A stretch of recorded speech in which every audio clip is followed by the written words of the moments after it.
Hello friends, இன்றைக்கி நம்ம டிஃப்ரெண்ட்டான ஒரு 3D ஆர்ட்டு தான் பார்க்க போகிறோம். ஸ்டார்டிங்கில் இது பண்ணுறப்போ நானும் ரொம்ப ஈஸியாக இருக்கும்னு தான் நினச்சி ஸ்டார்ட் பண்ணேன். பட் ஃபினிஷ் பண்ணுறப்போ அது வேறு லெவலில் இருந்துச்சு.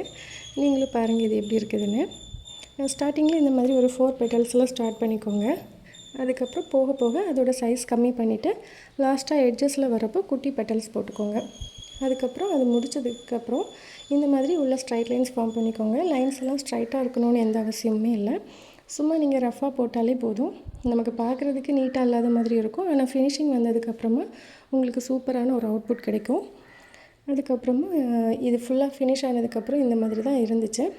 இதோட கேப்ஸில் நீங்கள் உங்கள்கிட்ட இருக்கிற ஸ்கெட்ச் பென்ஸாக இருக்கலாம், இல்லைனா ஏதாச்சும் மார்க்கர் யூஸ் பண்ணி கேப்ஸ் எல்லாத்தையும் ஃபில் பண்ணிக்கோங்க. இந்த கேப்ஸ் ஃபில் பண்ணுறப்ப தான் உங்களுக்கு கொஞ்சம் டைம் எடுக்கும். கொஞ்சம் கேர்ஃபுல்லாகவும் போட வேண்டியிருக்கும். ஏன்னா பெட்டல்ஸ் மேலே வந்து ஓவர்லாப் ஆச்சுன்னா அதோடய ஷேப்ஸ்லாம் டிஃப்ரெண்ட் ஆகும்.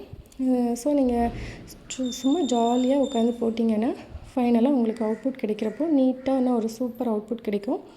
எனக்கு இந்த மாதிரி தான் கிடச்சிச்சு. இது பார்க்குறதுக்கு எப்படி இருக்குன்னு நீங்களே கமெண்ட்டில் சொல்லுங்கள். உங்களுக்கு ட்ரா பண்ணுறப்போ எப்படி இருந்ததுன்னு சொல்லுங்கள்.